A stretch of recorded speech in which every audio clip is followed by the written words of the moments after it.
Could you tell me what your economic plan is going into this campaign?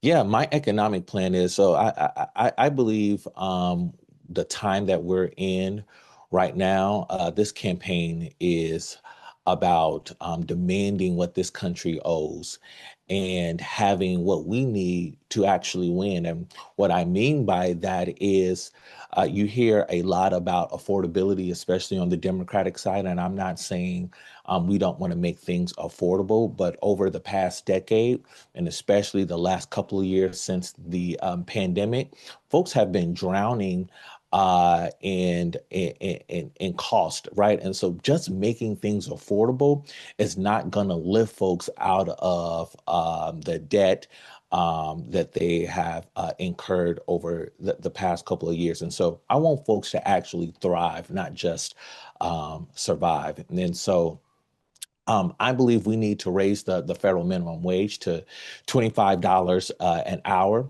I believe we need a guaranteed income, right? I believe that we've seen this with the child tax credit that lifted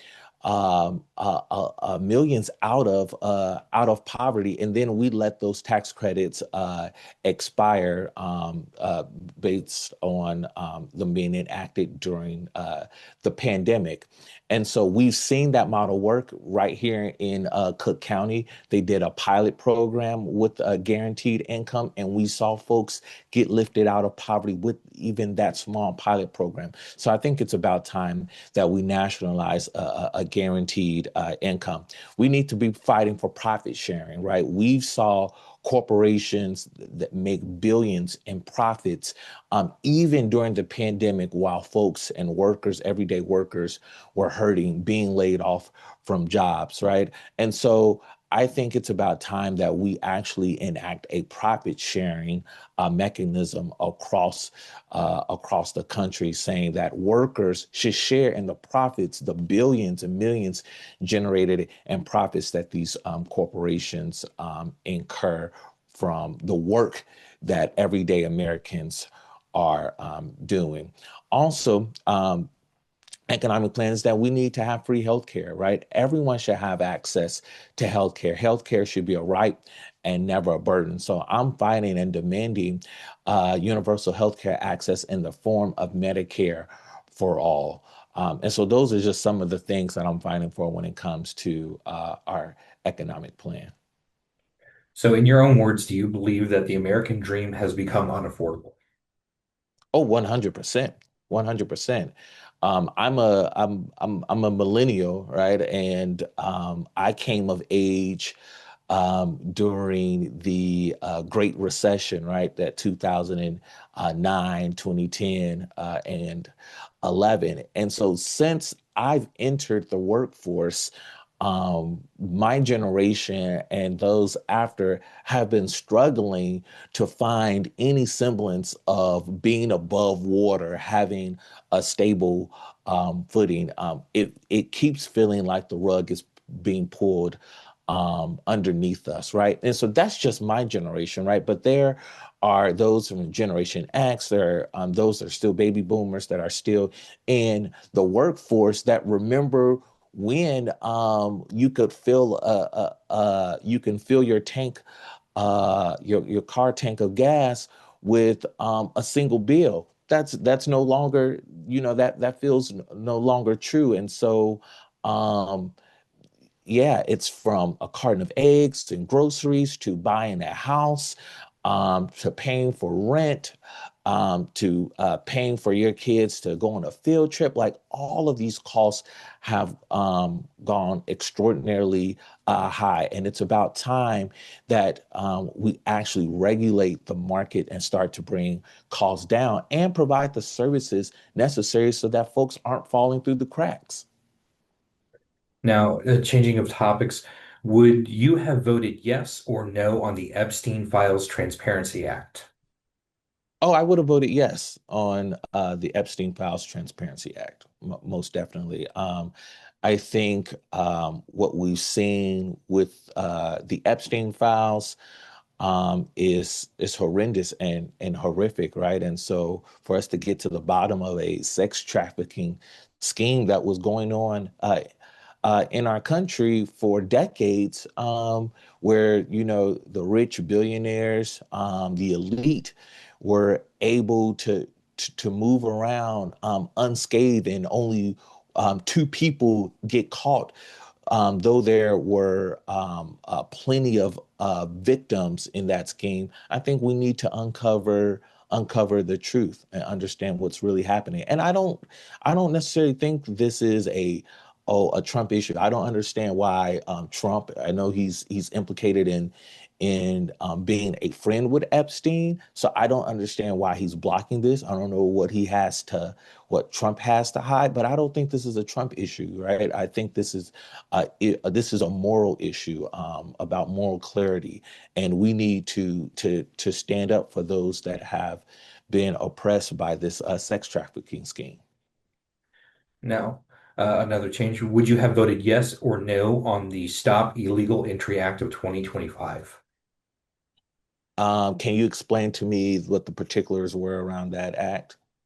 Uh, from the top of my head, I'm trying to remember. I know I read it about the other day, but it was the push about border control. Um, Let me just see if I can get a quick synopsis pulled up for you. I do apologize. Oh yeah, no, no, no, no problem. Let's see. Uh, so, it- Yeah, I mean, listen, I would say while you're pulling that up, if this was a bill about increasing the number of Patrol agents, increasing funding for ICE, um, that's going to be an emphatic no. I think for immigration, since 2001, since September 11th, we've made immigration a law enforcement issue, which it didn't used to be. Immigration is an administrative issue, right? We need to have the administrative capacity and capability to vet folks that are coming across the border. We need to have the administrative capacity to move people through the system, whether that's for asylum or other status requests. Um, and so really immigration is about administration capacity, but again, since 2001, we've made immigration a law enforcement issue, and it is not a law enforcement issue. And so if that bill was about um, continuing the narrative that we have so many criminals coming across our borders and we need to protect our borders, then I probably would not have voted for that piece of just real quick legislation. on the top, this was HR 3486. It will help discourage the most dangerous criminals from trying to enter or re-enter our country by increasing severe criminal and financial penalties. Specifically, the bill would raise the maximum penalty from 2 years to 5 years of imprisonment for any illegal alien convicted of re-entering the United States.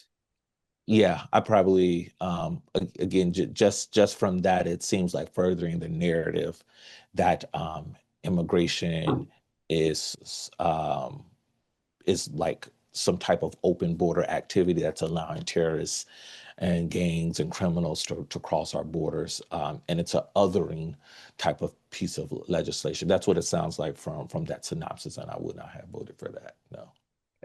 All right. Now, a few of these questions are going to be more Illinois based. I have one, two, three, four, five more questions. Again, thank you for your time, taking time with me today. According to census data, Illinois lost almost 300,000 people between the last two censuses, while the U.S. as a whole gained a 7% growth in population. What needs to be done to make Illinois a state that sees population growth over the next decade? Yeah, thanks. Thanks for that question. I think one of the biggest things that we need to do is increase. And so at the federal level, I think we need to increase taxes on our billionaires and the wealthiest among us, including our corporations.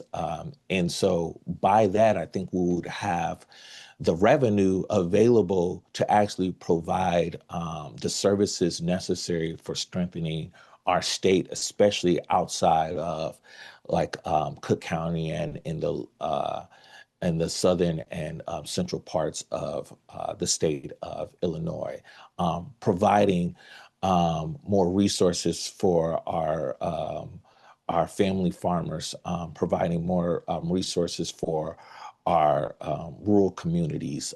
And I think right now there's a tax burden on some of these communities and why they escape and they run to places like Indiana.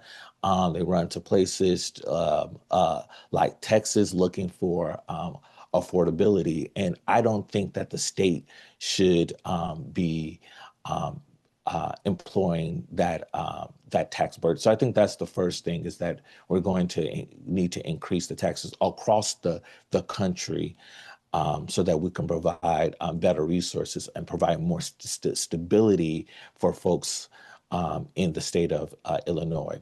I think the next thing, still having to do with taxes and the tax burden, is right now in Illinois, we have a constitutional a flat tax, right? And so anytime you're raising the tax burden on taxpayers in Illinois, it's regressive, right? And so if you're raising that single tax rate, you're raising that single tax rate on someone that's making $20,000 to someone that's making, $20 million in the state. That's not fair, right? That's regressive, and so we need to move to a progressive um, tax system, right? That has to happen at the state at the state constitution. But I believe that federally we could provide incentives at the federal level to states that have those type of mandates or those type of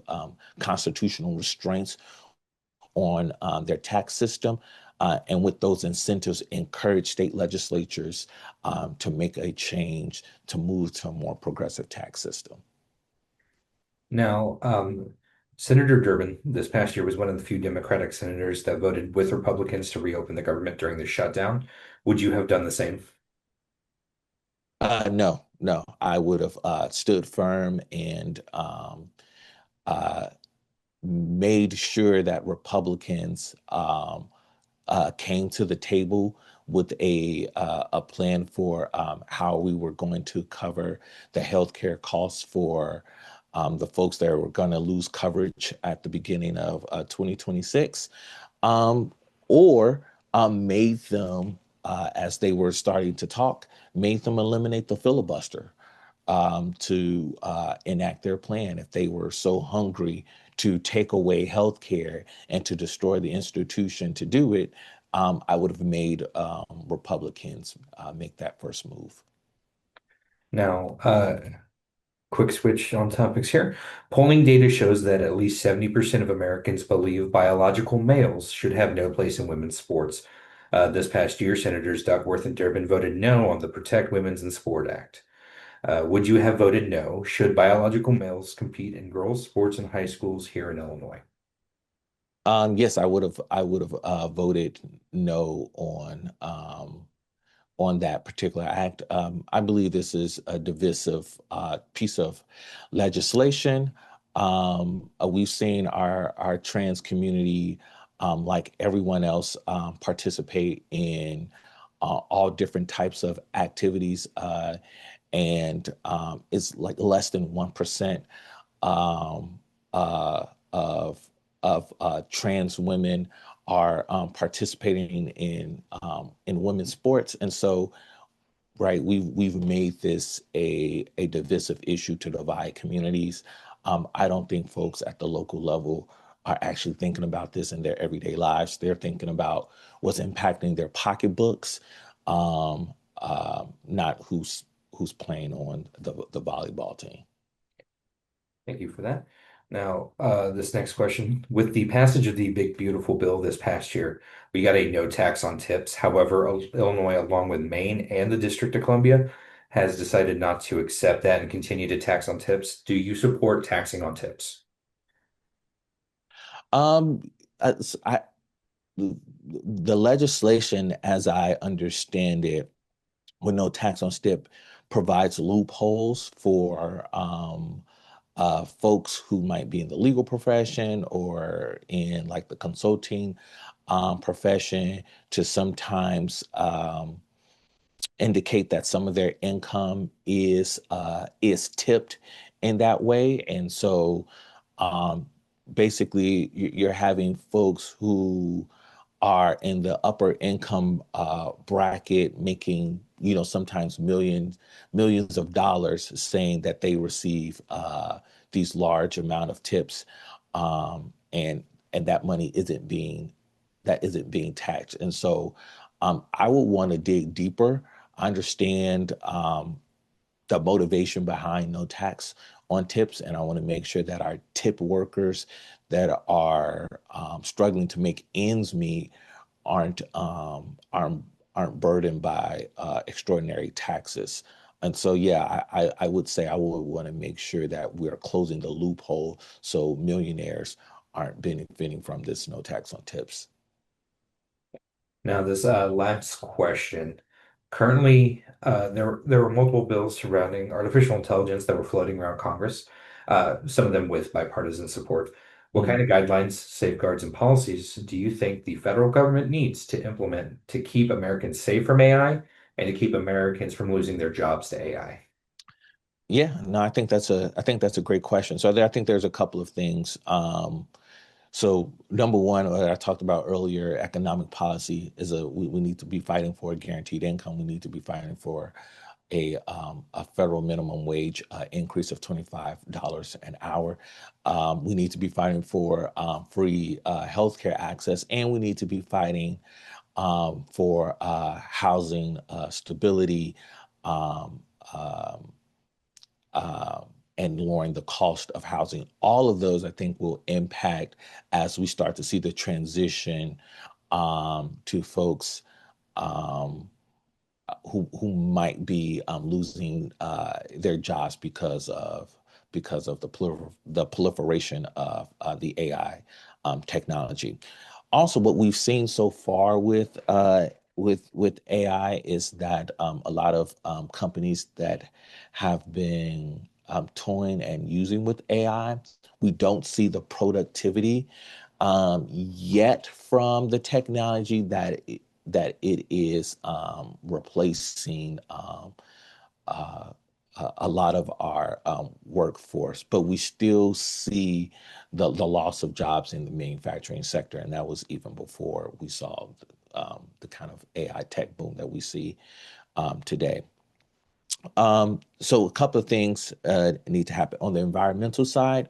We need to have protections about where we're building these data centers. I think we need to halt the development of a lot of these data centers so that we can actually have an environmental study and review of the impact that these data centers are having on our communities. A lot of these data centers are built in communities that are already struggling financially. Um, and so, on top of that financial struggle, now we're putting a health risk into a lot of these communities. So, I think we need to pause the building of a lot of these data centers and start to have real environmental reviews on those developments. I think that we need to have transparency on the code that's being used on these AI models, right? That's from ChatGPT, that's from Anthropic, that's from Google's Gemini, right? Meta's AI platform as well, and whatever might else might arise out of this AI tech boom. There needs to be real transparency, not just for some elite. There needs to be real transparency for the public, so the public understands what these AI models are built to do, how it's using your data, how the model is growing itself. That needs to be transparent. And we need to make sure that we're establishing some type of statute that will apply watermarks to any images that are going to be created with AI. any long form essays or documents that are created with AI, so that we know what's AI generated and what's been human generated. We need to make sure that we have that those standards in place. Thank you so much.